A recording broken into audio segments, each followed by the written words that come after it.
35-40 ले भर इतना हो गलो तब चलत रही है।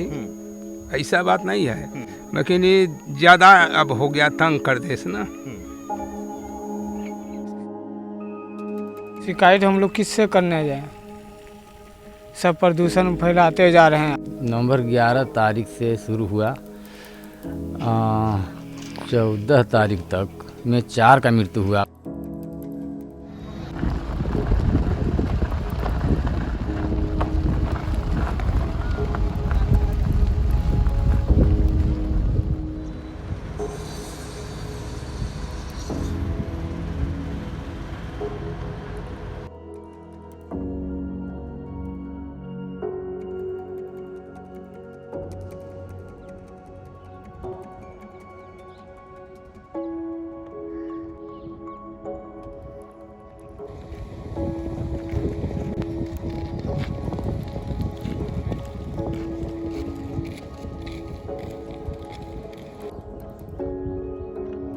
सोनभद्र के पावर प्लांट्स में हर दिन औसतन 3,26,000 टन कोयला इस्तेमाल होता है, जिसका करीब 33% यानी करीब 1 लाख टन से ज़्यादा फ्लाई ऐश उत्सर्जित होता है। पावर प्लांट्स ने इस फ्लाई ऐश के डिस्पोजल के लिए तालाब बनाए हुए हैं, जहां फ्लाई ऐश को पानी के साथ मिलाकर इन पाइप्स के ज़रिए डिस्पोज किया जाता है। फ्लाई ऐश पॉन्ड में जाने के बाद जल और वायु को प्रदूषित तो करता ही है, लेकिन पाइप के ज़रिए पॉन्ड तक ले जाने की जो जिम्मेदारी पावर प्लांट्स की है, उसमें भी घोर लापरवाही बरती जाती है। यही तो सर हमेशा गिरते रहता है, 1-2 दिन फिर बंद करेंगे, फिर फूटते जा रहा है। जगह जगह से बहुत है। शिकायत हम लोग किससे करने जाएं? सब प्रदूषण फैलाते जा रहे हैं। अब घर ज़मीन था, घर ज़मीन भी नहीं रखा, पर ऊपर बना लिए। कहाँ से? यहाँ नीचे से। अच्छा, इसी राख के वजह से। कितने लोग थे? यहाँ तो 200-300 आदमी थे। सब एरिया जितना देख रहे हैं ना, सब घर था। 200-300 घर? हाँ, तो कुछ समय ऐसे ही रहेगा तो फिर वहाँ भी चल सकती है भरते भरते। तो क्या करेंगे? अब वहाँ से फिर हटना पड़ेगा, फिर दूसरा जगह हम लोग का खोजना पड़ेगा। पाइप से लीकेज हमारी समझ से कहीं नहीं है। अगर मैं अपने इंस्पेक्शन को सही मानूं तो हमारे इंस्पेक्शन में पाइप की लीकेज कहीं सामने नहीं आई है। अनपरा में थोड़ा बहुत कहीं लीकेज है।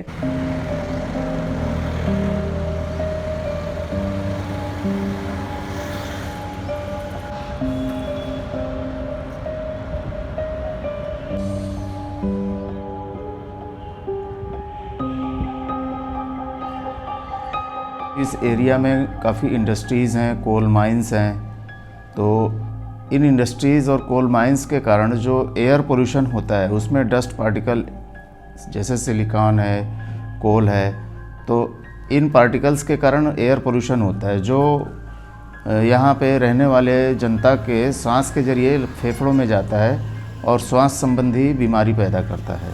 इस तरीके के 1-2 नहीं, कई सारे गांव सोनभद्र में मौजूद हैं जो फ्लाई ऐश की वजह से या फिर बढ़ते प्रदूषण की वजह से एक जगह से दूसरी जगह विस्थापित होने को मजबूर हैं।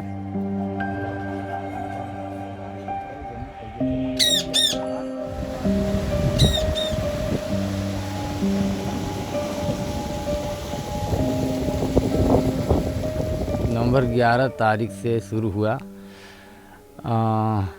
14 तारीख तक में 4 का मृत्यु हुआ। उसमें हमारी एक पतोहू, उनके 2 बच्चे, फिर एक मझले लड़के का 1 लड़का, 4 का मौत हुआ।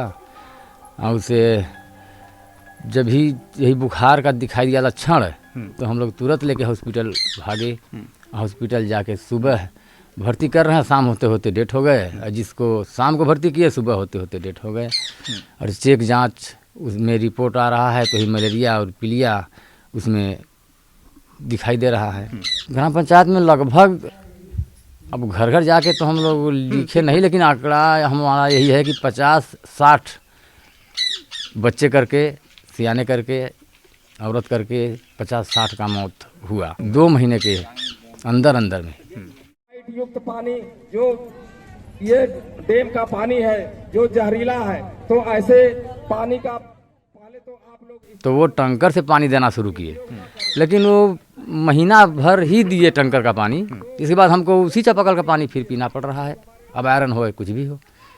और फिर पानी देने के लिए हमारे विधायक आरओ दिए, लेकिन यहाँ से वो 1.5 किलोमीटर दूरी पर दिए, तो हम लोग नहीं जा सकते हैं पानी लेने। हटना हुआ तब, इसके पहले न कोई छिड़काव, न कोई जांच, न कोई देखभाल, कुछ नहीं। अभी तो यही बाल्टी में भर के रखे हैं, अभी घंटा 2 घंटा में वो लाल हो जाता है, लेकिन हम लोग उसी को यूज कर रहे हैं। अब कहाँ दूसरा पानी लेने जाएं। इस मकरा ग्राम पंचायत में गंभीर बीमारी से जो मौतें हुई हैं, इसका मुख्य कारण है यहाँ का पानी, क्योंकि चूड़ा का पानी और नदी का पानी इतना प्रदूषित है कि यहाँ, क्योंकि अशिक्षा की कमी है, और शिक्षा की कमी के चलते जो है कि यहाँ के लोग जान नहीं पाते हैं, और जैसे तैसे जो है कि जहाँ पानी मिलता है उसका उपयोग कर लेते हैं। इस कारण से गंभीर बीमारी फैल रहा है।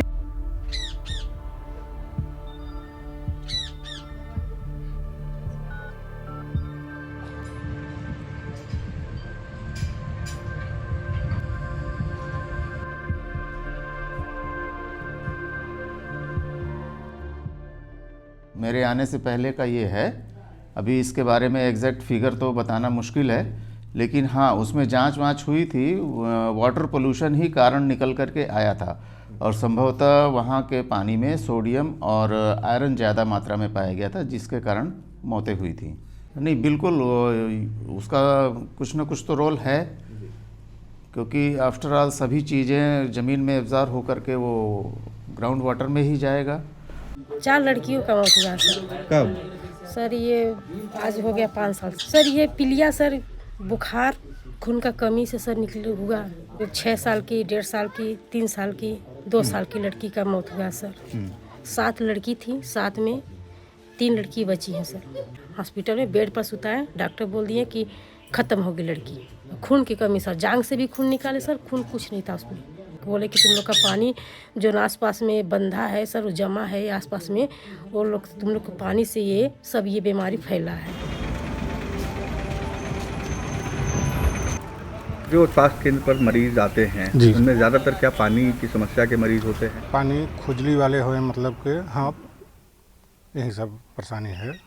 मलेरिया वाले भी आते हैं, हाँ, और खांसी बुखार वाले भी आ रहे हैं, और कुछ छोटा टीबी तक वाले भी आते हैं, तो उनको भेज दिया जाता है। जहाँ जांच होता है वहाँ भेज दिया जाता है। वायु प्रदूषण, मतलब कि जो पोल्यूशन उड़ रहा है उसकी वजह से खांसी आता है, खांसी से ब्लड आ जाता है। ऐश पॉन्ड्स में डिस्पोज होने वाला सारा फ्लाई ऐश ओवरफ्लो और लीक होने के बाद रिहंद बांध में गिरता है। रिहंद सोनभद्र के लोगों के लिए पानी का एकमात्र प्राकृतिक स्रोत है, और इस फ्लाई ऐश की वजह से न सिर्फ नदी का पानी बल्कि भूमिगत जल भी दिनों दिन जहरीला होता जा रहा है। एनजीटी और Uttar Pradesh pollution control board के तमाम दिशा निर्देशों और जुर्मानों के बावजूद रिहंद में फ्लाई ऐश गिराने का सिलसिला नहीं थम रहा।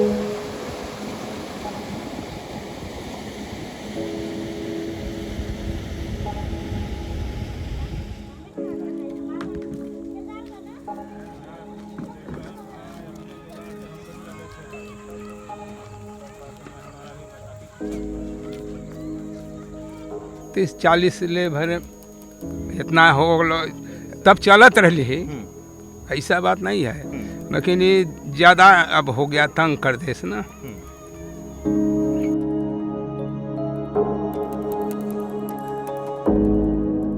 देखिए यह कुछ नहीं है, ये दिक्कत यही है कि ये हो गया, यह ढेर मतलब कमर के नीचे दिक्कत। डॉक्टर ने क्या कहा?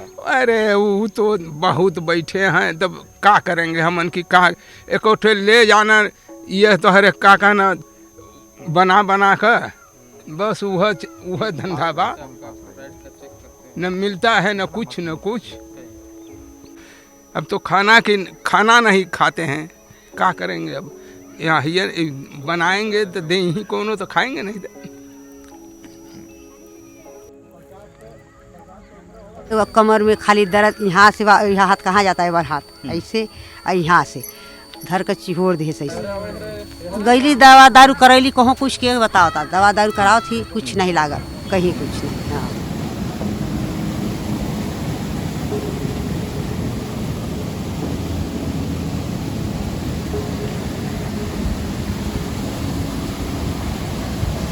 यहाँ की जो भौगोलिक स्थिति है उसके कारण यहाँ के पानी में फ्लोराइड की मात्रा अधिक होने के कारण एक बीमारी होती है फ्लोरोसिस।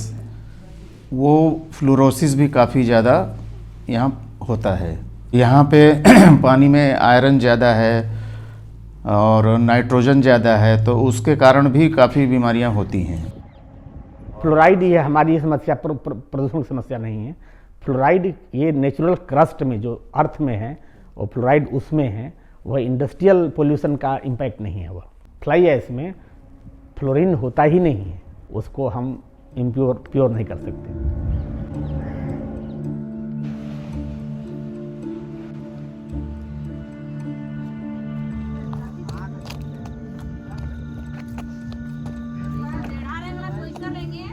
वो 9 महीना बाद में हमारा पैर खराब हुआ है। जन्मजात का बीमारी नहीं थी। डॉक्टर बहुत चेकिंग किया लेकिन कोई दवा नहीं शूटिंग किया है। पानी तो बेकार सुनने में आ रहा है। आरओ प्लांट भी पानी पीते हैं सब लोग। हम तो आरओ का पानी पीबा नहीं करते हैं। कैसे आरओ वाला पानी मिल ही नहीं रहा है। ये 4 साल का था, इसके बाद हुआ। पानी से तो सबका पैर दर्द कर रहा है, ठेहुना दर्द कर रहा है, घुटना, चल नहीं पा रहे हैं, कमर झुक जा रहे हैं। यही दिक्कत है। हाँ, सबकी यही दिक्कत है। बच्चे भी हैं, कम उम्र का भी हैं, और क्या कहने रहे कि भाई बूढ़ा लोग भी हैं, जवान लोग की भी दिक्कत है। सब दिक्कत पानी ऐसे ही हो रहा है। हम लोग इनके एस्पॉन्ड सारी पर जो भी तापविद्युत परियोजनाएं हैं अधिकांश के भर चुके हैं और उनसे फ्लो ओवर होके डायरेक्ट जो राख है जिसमें तमाम जहरीले तत्व होते हैं वो रिहंद रिजर्वायर में जा रहे हैं। और हरित अधिकरण ने सोनभद्र में प्रदूषण नियंत्रण और यहाँ प्रदूषण से प्रभावित लोगों के लिए जो भी ऑर्डर दिए उनका स्ट्रिक्टली कंप्लायंस 0 है। जैसे यहाँ एनजीटी ने ऑर्डर दिया था कि ट्रीटेड पानी दिया जाएगा, लेकिन कारपोरेट के दबाव में उसको आरओ बूथ में बदल दिया गया। एक आरओ बूथ में 1 लीटर पानी के शोधन में कई लीटर पानी व्यर्थ हो जाता है।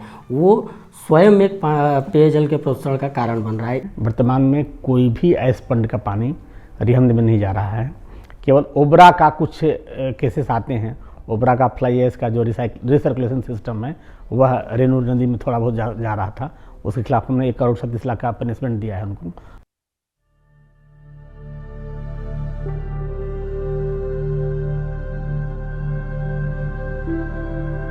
एनजीटी ने कहा था कि चूंकि यहाँ जो लोग प्रदूषित तत्वों से बीमार हो रहे हैं उनके जांच के लिए एक टॉक्सिकोलॉजिकल लैब होना चाहिए और इस क्षेत्र में एक सुपर स्पेशलिटी हॉस्पिटल होना चाहिए। आज लगभग 7 से 8 साल बीत चुके हैं, लेकिन इस दिशा में अभी तक कोई कवायद नहीं की गई है। जब तक टॉक्सिकोलॉजिकल लैब से लोगों की जाँच नहीं होगी, समय पर उनके रोग का अध्ययन नहीं हो पाएगा, तो उनका उपचार होना ही असंभव है। हमने सुप्रीम कोर्ट में पिटीशन लगाई। जो इकलौता उस एरिया का पानी का सोर्स है जिसको रिहंद रिजर्वायर कहते हैं, जिस पे किसके लाखों लोग जिस रिजर्वायर के पानी पर आश्रित हैं, तो वो पूरा सिकुड़ता जा रहा है क्योंकि फ्लाई ऐश हर इंडस्ट्री और इंडस्ट्रियल सीवेज, डोमेस्टिक सीवेज उसी में डाल रही है। तो खासतौर से फ्लाई ऐश को जो उनको 100 जो फ्लाई ऐश नोटिफिकेशन है जिसके मुताबिक 100% उसका यूटिलाइजेशन हो रहा है, वो यूटिलाइजेशन नहीं कर रहे हैं। कोर्ट ने यह भी कर दिया कि जो पॉल्यूटर पेज प्रिंसिपल का डॉक्ट्रिन है, उस डॉक्ट्रिन को इन्वोक करके जो प्रदूषण करता है उनसे पैसे लीजिए। परंतु मैं समझता हूं कि जिनकी जिम्मेदारी बनती है, जो लोग रिस्पॉन्सिबल है, जिनको इंश्योर करना चाहिए कि आम आदमी को शुद्ध जीने लायक माहौल मिले, वो उनकी तरफ से बहुत सारी प्रॉब्लम हो रही है, जिसकी वजह से आम जनमानस भी मर रहा है। कोल का ट्रांसपोर्टेशन है, फ्लाई ऐश का ट्रांसपोर्टेशन है। ट्रक से उनको ढक के ले जाना है, नहीं ढकते हैं ठीक से, उन पर नियंत्रण में करने में हम सक्षम नहीं, एक तरह से नहीं कह सकते हैं। एक अंतहीन प्रक्रिया है। इस प्रक्रिया में प्रदूषण होगा, किसी चीज़ को रोकने की एक सीमा है, मैक्सिमम सीमा। विकास होगा तो पोल्यूशन बढ़ेगा, पोल्यूशन बढ़ेगा तो बीमारियां भी होंगी।